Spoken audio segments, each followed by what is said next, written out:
कर्जत नगर परिषदेच्या निवडणुकीची धामधूम वाढत असून प्रभाग क्रमांक 7 मध्ये उमेदवारांनी घराघरात जाऊन आपला प्रचार सुरू केलाय।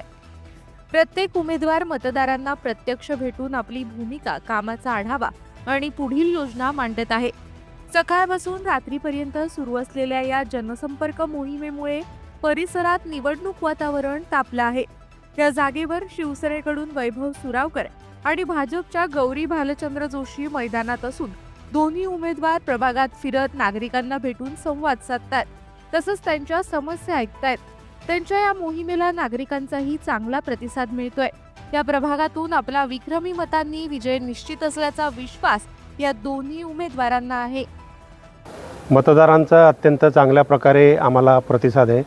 मुळामध्ये सांगायची गोष्ट अशी की मी राष्ट्रीय स्वयंसेवक संघाचा स्वयंसेवक आहे। त्याच्यानंतर मी 2009 ते 2014 नगरसेवक पद भूषवलेले आहे। वार्डामध्ये भरपूर कामं केलेली आहेत। तसेच मी 8 वर्ष शहर प्रमुख होतो। माझ्या पत्नीला मी या निवडणुकीच्या रिंगणामध्ये उतरवलेलं आहे। आता आपण सध्या इथे कोतवाल नगर प्रभागामध्ये उभे आहोत। माझ्या पत्नीचा सहकारी वैभव सुरावकर हा सुद्धा त्या पॅनलमध्ये आहे। कोतवाल नगर हा भाग मुळामध्ये इथे बघायला गेलं की नगरपालिकेची जी जुनी स्कीम आहे त्या जुन्या स्कीममध्ये सगळ्यात उताराचा हा भाग आहे। त्याच्यामुळे पाईपलाईन जुने असल्यामुळे पाईपलाईन हे पाण्याचा जो दाब आहे तो या भागामध्ये कमी येतो। त्यामुळे इथल्या नागरिकांची बरेच वर्षाची पाण्याची मागणी आहे।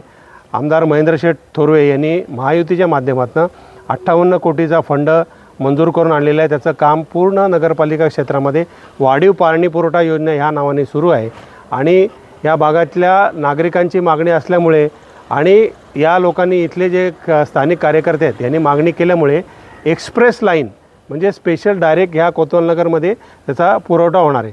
तसंच यांनी सांगितल्याप्रमाणे इथले बरेचसे काही किरकोळ डेव्हलपमेंटचे विषय आहेत, गटाराचे आहेत, स्वच्छतेचे विषय आहेत, हे आमची सत्ता आल्यानंतर आम्ही ते निश्चितपणे पूर्ण करू। विरोधकांचं कितपत आव्हान तुम्हाला वाटतं? विरोधकांचं आव्हान तसं फार मोठं नाही आहे, कारण मी सुद्धा या कोतवाल नगरमधलाच रहिवासी आहे।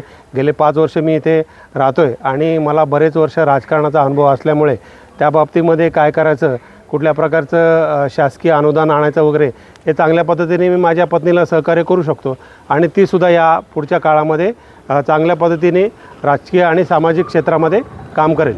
येथील सर्व नागरिकांनी, मतदारांनी घरच्यासारखा आम्हाला प्रतिसाद दिलेला आहे। आम्ही त्यांच्या घरचेच उमेदवार आहोत अशा प्रकारचा प्रत्येकाचा प्रतिसाद होता। त्यामुळे सर्वाधिक लीड आम्ही ह्या प्रभागातून निश्चितपणे घेऊ अशी मला खात्री वाटते आणि सर्व कार्यकर्ते नेटाने उतरलेले आहेत। त्यामुळे आमचा विजय निश्चित आहे। गेल्या 2 दिवसापासून प्रत्येक प्रभागामध्ये शिवसेना, भाजपा, RPI महायुतीच्या सर्वच उमेदवारांचा प्रचार अतिशय चांगल्या पद्धतीने, योजनाबद्ध पद्धतीने सुरू आहे। नगराध्यक्षपदाचे उमेदवार डॉक्टर स्वाती लाड आज मुद्रे प्रभाग क्रमांक 1 मध्ये त्या ठिकाणी प्रचार दौरा सुरू आहे।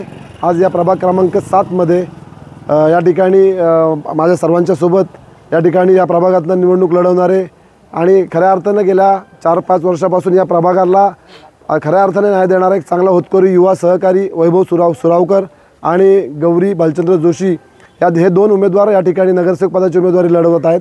मला निश्चित खात्री आहे की कोतवाल नगर, म्हाडा कॉलनी आणि परिसरातल्या सर्वच प्रभागातल्या विभागातून या ठिकाणी नागरिकांचा चांगला असा प्रतिसाद त्या ठिकाणी मिळतोय, कालपासून मिळतोय आणि संपूर्ण नगरपालिका क्षेत्रामध्ये ज्या ठिकाणी जी प्रचाराची यंत्रणा सुरू आहे त्या अतिशय चांगल्या पद्धतीनं त्या ठिकाणी आम्ही काम करण्याचा प्रयत्न करतोय। आपल्या परिसरातील ताज्या बातम्या आणि घडामोडी सर्वात अगोदर पाहण्यासाठी कर्जत अपडेटला सबस्क्राइब करायला विसरू नका।